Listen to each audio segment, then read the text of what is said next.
ఇటువంటి జోకర్ గాలని మస్తు చూసినాం భయ్. ఇగో ఇదివరకు కూడా మస్తు మంది మస్తు మాట్లాడిన మకల కొట్టింది పుబ్బల పోతుంది అన్నారు, అసలు పార్టీ తుపేలు అన్నారు, ఇదన్నారు అదన్నారు. వాళ్ళందరి పక్కలో బల్లెం బీఆర్ఎస్. ముట్టుకోమని ఎక్కడైనా ఒకటి ముట్టుకొని చూడమని చూద్దాం మేము కూడా. ఎందుకంటే వాళ్ళు మర్చిపోతున్నారు 10 ఏళ్ళు మేము కూడా అట్లాంటి పాలిటిక్సే చేస్తే కాంగ్రెస్ నామరూపాలు లేకుండా పోయేది. ఇవాళ పాపం ఆయన అక్కస్సు ఆయన బాధ అంతా ఏంటంటే ఆయన పాపం కాంట్రాక్ట్ పద్ధతిలో అవుట్సోర్సింగ్ పద్ధతిలో సీఎం అయిండు పేమెంట్ కోటాలో. ఆయన బాధ అంతా ఏంది, సొంత ఐడెంటిటీ లేదు, ఇంకా ఎవరు గుర్తుపడతలేరు, ఇంకా కూడా గుర్తుపడతలేరు పాపం. గుర్తుపట్టకపోతే యాక్టర్లను జైలు వేస్తాడు, యాక్టర్లు పోయి బతిమలాడుకోకపోతే జీవోలు ఇయ్యాడు. ఆయన ఐడెంటిటీ క్రైసిస్లో ఉన్నాడు. ఆఖరికి ఏదో హార్వర్డ్ పోయి చదువుకుంటాడట, మరి చదువుకొని వచ్చి ఏం చెప్తాడో తెలియదు నాకు.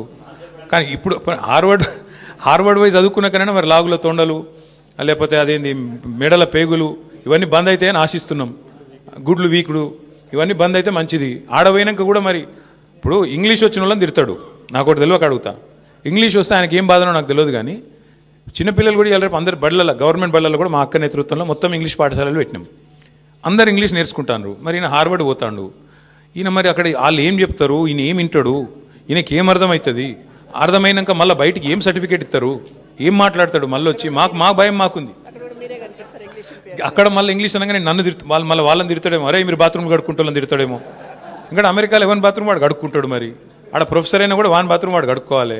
కాబట్టి మరి ఈయన పోయి ఏం నేర్చుకుంటాడు, ఏమవుతుంది చూడాలి. మరి 30 తారీఖు నాడు నేనైతే అనుకుంటున్నా రేవంత్ రెడ్డి గారు కొత్త మనిషి వస్తాడేమో. ఆ కొత్త మనిషి ఏమైనా కొత్త మాటలు ఏమైనా చెప్తాడా, మళ్ళీ గదే చెత్త మాటలు చెప్తాడా చూద్దాం. Thank you. జై తెలంగాణ.